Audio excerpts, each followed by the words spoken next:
नमस्कार YouTube family, कशा आहात? आज मी तुमच्यासाठी खूप महत्त्वाचा टॉपिक घेऊन आलेले आहे। उद्या आहे कोजागिरी पौर्णिमा आणि आपल्या उद्या कोजागिरी पौर्णिमेला आपण सर्वांनी काय करावं, काय करू नये, सकाळी उठून लेडीजने काय करावं, उद्या आपण सकाळी उठून काय करावं, काय करू नये, कोणत्या गोष्टी टाळाव्या, हे सर्व गोष्टी मी तुम्हाला ह्या व्हिडिओमध्ये सांगणार आहे। त्यासाठी तुम्हाला हा व्हिडिओ शेवटपर्यंत बघणं खूप गरजेचं आहे आणि खूप महत्त्वाचा असा मी टॉपिक तुमच्यासाठी घेऊन आलेले आहे। हे सर्व आपल्याला केंद्रामध्ये सांगितलं जातं। ज्या मैत्रिणींना माहीत नाही ते मी तुम्हाला ह्या व्हिडिओमध्ये सांगणार आहे। तर मग मी आता लगेच तुम्हाला सुरुवात करते, कुठलाही वेळ वाया न घालवता सांगायला सुरुवात करते। उद्या आहे कोजागिरी पौर्णिमा। उद्या खूप छोट्या छोट्या अशा गोष्टी असतात की आपल्याला त्या कोणत्या गोष्टी टाळायच्या, कोणत्या गोष्टी आपल्याला करायच्या, खूप शुभदायक अशा गोष्टी असतात पण त्या आपल्याला माहीत नसतात, म्हणून त्या गोष्टी आपल्याकडून राहून जातं। पण हा व्हिडिओ बघितल्याने तुमचे सगळे समज दूर होतील। आपल्याला कोणत्या गोष्टी कराव्या, कोणत्या गोष्टी करू नये ते मी तुम्हाला ह्या व्हिडिओमध्ये सांगणार आहे। तर उद्या सकाळी लवकर उठून आपल्याला आपल्या अंगणामध्ये आपण तसं रोजता पाणी सडा शिंपडतो, पाणी मारतोच, तर उद्या आपल्याला आपल्या अंगणामध्ये सडा मारायचा आहे किंवा पाणी शिंपडायचं आहे। तसंच आपला जो महत्त्वाचा मुख्य दरवाजा आहे त्या दरवाजावर आपल्याला पाणी शिंपडायचं आहे, हळदी कुंकू व्हायचे आहे, अक्षदा व्हायच्या आहे, देवीचं नामस्मरण करायचं, मनोभावे नामस्मरण करायचं आहे। ही एक झाली गोष्ट, ती सकाळी आपल्याला करायची आहे। त्यानंतर दुसरी गोष्ट आपल्याला अशी करायची आहे की आपल्याला घरावर आंब्याच्या पानांचं आणि झेंडूच्या फुलांचं तोरण लावायचं आहे। म्हणजेच भले साधी 5 पानं असो किंवा 5 फुलं असो, पण त्याच्या आपल्याला तोरण बांधायचंच आहे मैत्रिणींनो, हे लक्षात ठेवा। कारण कोणतंही शुभ कार्य जरी असलं तरी आपल्या घरामध्ये आपण दाराला आंब्याच्या पानांचं झेंडूच्या फुलांचं तोरण लावतोच, कारण त्याने आपल्या घरामध्ये लक्ष्मीचा वास टिकून राहण्यास मदत होते। झेंडूच्या फुलांमध्ये लक्ष्मी मातेला आकर्षून घेण्याची शक्ती असते, त्यामुळे आपण बघा आपल्याकडे कुठलंही शुभ कार्य असलं तरी आपण झेंडूच्या फुलांचं आंब्याच्या पानांचं डहाळी दरवाजाला लावतो, फुलांचं तोरण तयार करतो। तर का त्यामागं काहीतरी शास्त्र आहे म्हणूनच करतो ना। तर ह्या दिवशी आपल्याला लक्ष्मीचा वास दिवसभर रात्रभर आपल्या घरात राहावा म्हणून आपल्याला आंब्याच्या पानांची आणि झेंडूच्या फुलांचं तोरण आपल्याला दाराला लावायचं आहे। तिसरी गोष्ट कोणती आहे ते मी तुम्हाला लगेच सांगते आहे। तिसरी गोष्ट आपण प्रत्येक मैत्रिणी वगैरे आपण सर्व करतोच। तिसरी गोष्ट आहे आपल्या तुळशीला तुळशीची आपल्या पूजा करायची आहे, दिवा लावायचा आहे, अगरबत्ती लावायची, हळदी कुंकू अक्षदा आपल्या तुळशी मातेचे मनोभावे पूजा करायची आहे। मनातली आपल्या इच्छा आपल्याला तुळशी मातेला सांगायचं आहे। याचं कारण असं आहे, लक्ष्मी माता ह्या संध्याकाळी आपल्या दरवाजातच असते, म्हणजे आपल्या नामस्मरणामध्ये लक्ष्मी माता जर असेल तर आपल्या घरामध्ये लक्ष्मीचा वास वर्षभर टिकून राहतो असं मानलं जातं। तुळशी मातेची आपल्याला मनोभावे पूजा करायची आहे। चौथी गोष्ट अशी आहे की चंद्रोदय झाल्यानंतर आपल्याला चंद्राची पूजा करायची आहे। चंद्राला आपल्याला जल अर्पण करायचं आहे, दुधाचा नैवेद्य दाखवायचा आहे। यथाशक्ती आपण जी पूजा केली आहे मनोभावे ती देवाला आपल्याला गाऱ्हाणं घालायचं आहे।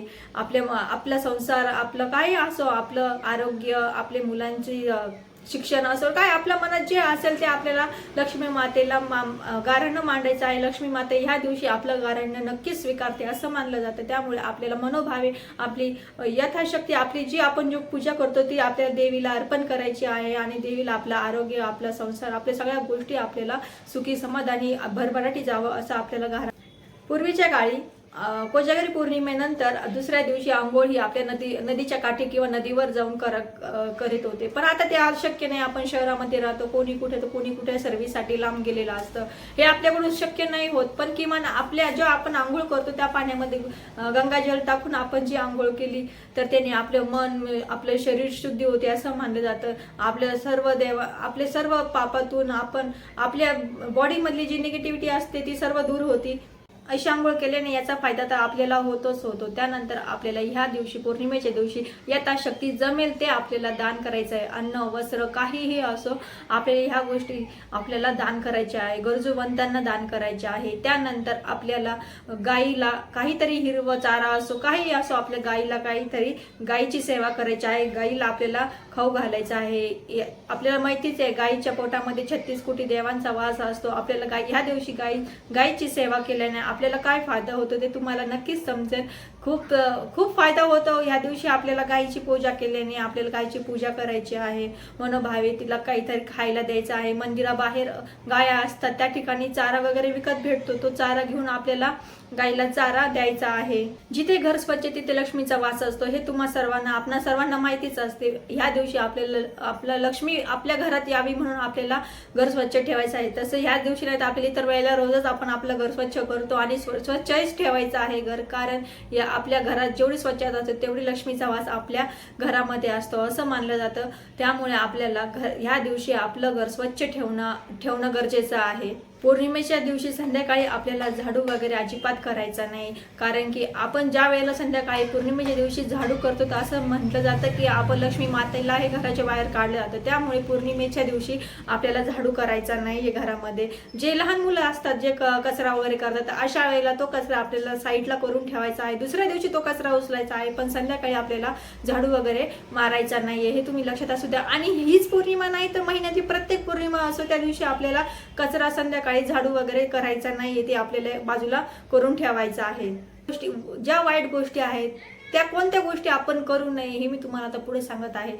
पौर्णिमेच्या दिवशी घरात भांडणं वाद वगैरे काही होणार नाही याची आपण व्यवस्थित काळजी घ्यायची आहे, कारण ज्या आपल्या घरात वाद विवाद काही असलं तरी त्या घरामध्ये लक्ष्मी आपली नांदत नाही किंवा लक्ष्मीचा वास घरात राहत नाही, हे तुम्हाला सर्वांना माहितीच आहे.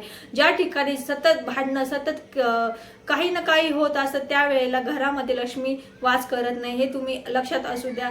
त्यामुळे आपल्याला कोजागरी पौर्णिमेच्या दिवशी घरामध्ये आनंदी वातावरण ठेवायचं आहे, अजिबात भांडणं वगैरे काही करायचं नाही.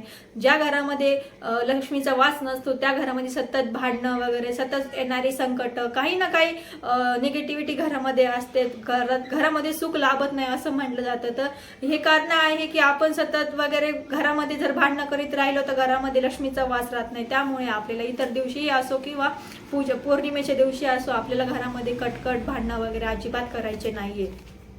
कोणाचा अनादर होणार नाही असं वागा, म्हणजे कोणाचा अपमान वगैरे होणार नाही असं आपण याची काळजी घेतली पाहिजे. आपण जर दुसऱ्याचा अपमान करतो तर लक्ष्मी ही आपल्या घरामध्ये वास करत नाही, ही लक्षात असू द्या, याची दक्षता तुम्ही घ्या. त्यानंतर पौर्णिमेच्या दिवशी आपण कोणाला पैशाचा व्यवहार करायचा नाही, म्हणजे उसने पैसे द्यायचे किंवा उसने पैसे घ्यायचे हा पौर्णिमेच्या दिवशी व्यवहार करायचा नाही, याने लक्ष्मी घरातून निघून जाते असं मानलं जातं. त्यामुळे तुम्ही यथाशक्ती दान वगैरे करू शकता, पैसे दान करू शकता. पैसे दान करणं वेगळं आणि कोणाला पैसे देणं उसने देणं किंवा कोणाकडून पैसे उसणं घेणं हे वेगळं. त्यामुळे तुम्ही दान करू शकता, पण तुम्ही उधार वगैरे कोणाला देऊ नका किंवा कोणाला उसनेही पैसे मागू नका किंवा देऊही नका. माता लक्ष्मीला तुळशीचे पानं अर्पण करू नका. भगवान विष्णूला तुळशीचे पानं प्रिय आहेत, पण माता लक्ष्मीला तुळशीचे पानं प्रिय नाहीये. त्यामुळे लक्षात ठेवा, माता लक्ष्मीची पूजा करा तुम्ही, पण माता लक्ष्मीला तुळशीचे पानं अर्पण करू नका. यामुळे लक्ष्मी माता आपल्यावर नाराज होऊ शकते. पौर्णिमेच्या दिवशी तुम्ही रात्री दही खाऊ नका, कारण दही खाल्ल्याने असं म्हटलं जातं की धनहानी होऊ शकते किंवा आरोग्याची कोणतीही समस्या मोठी आपल्याला उद्भवू शकते. त्यामुळे पौर्णिमेच्या दिवशी, ह्या पौर्णिमे दिवशी नाही ते महिन्यातली कोणतीही पौर्णिमा असो त्या दिवशी आपल्याला दही सेवन करायचं नाही संध्याकाळी. तर आपल्याला ह्या वेळेला दह्याचं रात्री सेवन करायचं नाही, त्यामुळे आपल्या घरात धनहानी तर होऊ शकते. त्यानंतर आपल्याला आरोग्याची मोठी समस्या उद्भवू शकते, आरोग्याची हानी होऊ शकते. त्यामुळे आपल्याला ह्या दिवशी दही वर्ज्य करायचं आहे. पौर्णिमेच्या दिवशी कोणत्या गोष्टी कराव्या कोणत्या गोष्टी करू नये, तुम्हाला या सर्व गोष्टी कशा वाटल्या तुम्ही नक्की याची सर्वांची दक्षता घ्या, काळजी घ्या. आणि मी सांगितल्याप्रमाणे तुम्ही या छोट्या छोट्या गोष्टी करा, बघा तुमच्या घरामध्ये कसं सुख नांदतं, माता लक्ष्मीचा वास राहतो. हे सर्व गोष्टी तुम्हाला कशा वाटल्या, आवडल्या असेल तर लाईक करा, शेअर करा, सबस्क्राईब करा. Bye bye. अशाच नवनवीन व्हिडिओ बघण्यासाठी मला या चॅनलला कनेक्ट राहा.